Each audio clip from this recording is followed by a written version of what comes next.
Magandang gabi, Philippine Air Force. Narito ang magiging lagay ng panahon ngayong araw ng linggo, 10 May 2026.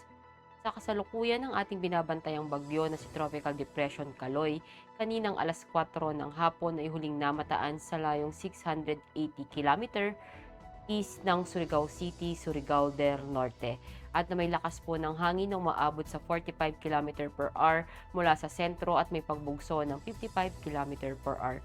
Patuloy itong kumikilos pa westward sa bilis na 15 km/h, at ang nasabing bagyo sa ngayon naman ay walang direktang epekto sa ating bansa. At ito yung easterlies naman or mainit na hangin nagmumula sa dagat Pasipiko ang patuloy na nakakaapekto sa ating bansa. At para nga sa track and intensity forecast nitong si Tropical Depression Kaloy, kung makikita po natin, patuloy po itong kumikilos pa west-northwestward at patuloy po itong humihina, at bukas ng madaling araw po, asahan po natin ito ay magiging low pressure na lamang po. At para sa magiging lagay ng panahon para bukas, asahan natin dito sa Luzon, maging dito sa Visayas, sa Mindanao, ang bahagyang maulap hanggang maulap na kalangitan na may mga pulupulong pag-ulan, pagkulog at pagkidlat. At para sa magiging lagay ng panahon sa mga susunod na araw, sa Metro Manila, asahan natin sa Martes hanggang Huwebes ang bahagyang maulap hanggang maulap na kalangitan na may mga pulupulong pag-ulan, pagkulog at pagkidlat. Maging dito sa Cavite, sa Lipa,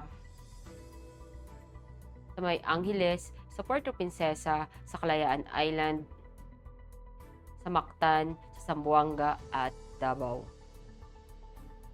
Ang araw ay lumubog ng 18:15 at sisikat bukas ng 05:30. Para sa ating moon illumination, meron tayong 44% decreasing.